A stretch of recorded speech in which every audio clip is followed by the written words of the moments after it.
नमस्कार।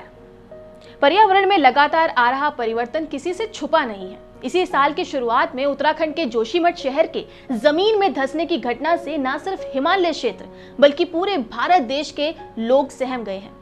हम सभी ने देखा कि कैसे सड़कों, मकानों, होटलों में दरारें आ गई और लोग अपना घर, अपनी जमीन और अपना इतिहास छोड़कर पलायन करने पर मजबूर हो गए। यही नहीं, लगातार बढ़ती भूस्खलन की समस्या, टूट रहे बांध, तालाब, अपने साथ तबाही लेकर आती हुई बाढ़ की घटनाएं पिछले एक साल में हद से ज्यादा देखने को मिल रही है। अब सवाल ये कि पहाड़ी इलाकों में प्राकृतिक आपदाओं, खासकर जमीन धंसने की घटनाओं में जो ये बढ़ोतरी हो रही है, उसका कारण क्या है और सरकारी तंत्र इसकी अनदेखी क्यों कर रहा है? जवाब इसका सिर्फ इतना सा है कि विकास की जो बेलगाम दौड़ हम इंसान लगा रहे हैं, वही इस प्रकृति पर भारी पड़ने लगी है। हिमाचल प्रदेश और जम्मू कश्मीर से लेकर उत्तराखंड तक बाढ़, भूस्खलन और जमीन धंसने की लगातार बढ़ती हुई घटनाएं किसी बड़े खतरे की तरफ इशारा कर रही हैं और चीख चीख कर इंसानी करतूतों पर लगाम लगाने की चेतावनी दे रही है। लेकिन अंधे लालच में हम प्रकृति की इस पुकार को अनसुना कर रहे हैं। ताजा मामला हिमाचल प्रदेश के लाहौल स्पीति जिले का है, जहां एक गांव में जमीन धंसने से 16 में से 9 घरों में दरारें आ गई। ये कोई छोटी मोटी दरारें नहीं थी, बल्कि ऐसी दरारें थी कि अब घर रहने लायक नहीं रहा। लोगों में दहशत है और उनका ये डर वाजिब भी है। हिमाचल प्रदेश और उत्तराखंड में बढ़ती आबादी के साथ साथ सरकारी मशीनरी बहुत ही तेजी से काम कर रही है। मैदानी क्षेत्रों की बिजली, तीर्थ और पर्यटन से जुड़े हुए जितनी भी जरूरतें हैं, उनको पूरा करने के लिए यहाँ पर कंस्ट्रक्शंस पर जोर बढ़ गया है। ऐसी बहुत सी नीतियों को लाया जा रहा है जिसमें इंडस्ट्रियल काम तेजी से बढ़ गया है। पहाड़ों को काट छीलकर सड़कें, पुल और सुरंगें बनाई जा रही हैं। यहाँ पर दर्जनों बिजली की परियोजनाएं चल रही हैं।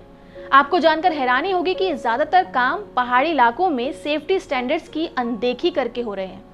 बेतहाशा खुदाई, ग्राउंड वाटर का दोहन करना, उत्खनन से अब विशालकाय पहाड़ों की जड़ें खोखली हो गई हैं।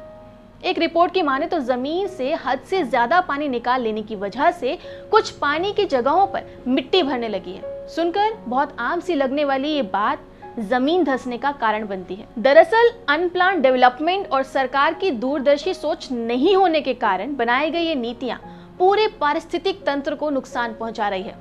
ऐसा लगता है कि केंद्र और राज्य सरकारों ने केदारनाथ और चमोली में हुए हादसों से कोई सबक नहीं लिया है। डिजास्टर मैनेजमेंट अथॉरिटी की एक रिपोर्ट में इस बात को साफ तौर पे बताया गया कि हिमालय प्रदेश के सैकड़ों गांवों और कस्बों में जमीन के धंसने का खतरा मंडरा रहा है। इस पर पूरे सिस्टम में आप भी शामिल हैं। जी हाँ, आप, क्योंकि हम लोग टूरिस्ट बनकर इन जगहों पर जाते तो हैं, पर हमारी वजह से वहां प्रकृति के साथ छेड़छाड़ होती है। जरूरत से ज्यादा संख्या में पहुंच कर ना सिर्फ हम वहाँ पे भीड़ बढ़ाते हैं, बल्कि हमारे आवागमन के लिए पहाड़ों को काटकर सड़कें बनाई जा रही हैं। घरों की जगह होटलों ने ले ली है। जानवरों को सवारी के लिए सड़कों पर उतारा जाता है और हम कचरा भी वहाँ पे बहुत फैलाते हैं। इससे इन जगहों पर बहुत ज्यादा कचरा बढ़ जाने से समस्या भी बढ़ जाती है। आप लोगों की ये भीड़ प्रकृति और वहाँ के नागरिकों पर तो खतरा बनती ही है, साथ ही किसी आपदा के आ जाने पर टूरिस्ट कुछ जगहों पर फंस जाते हैं तो वहां सेना के जवान अपनी जान पर खेलकर उन्हें बचाने के लिए सामने आते हैं। कितने सैनिक ऐसे हैं जो लोगों को बचाते हुए मर गए, और दुख की बात तो ये है कि इन हालातों में सैनिकों का मरना उन्हें शहीद कहलाने का मौका तक नहीं देता। हर हादसों के बाद जांच समिति को बनाकर ये समझ लेना कि हमारी जिम्मेदारी पूरी हो गई है तो ये गलत है।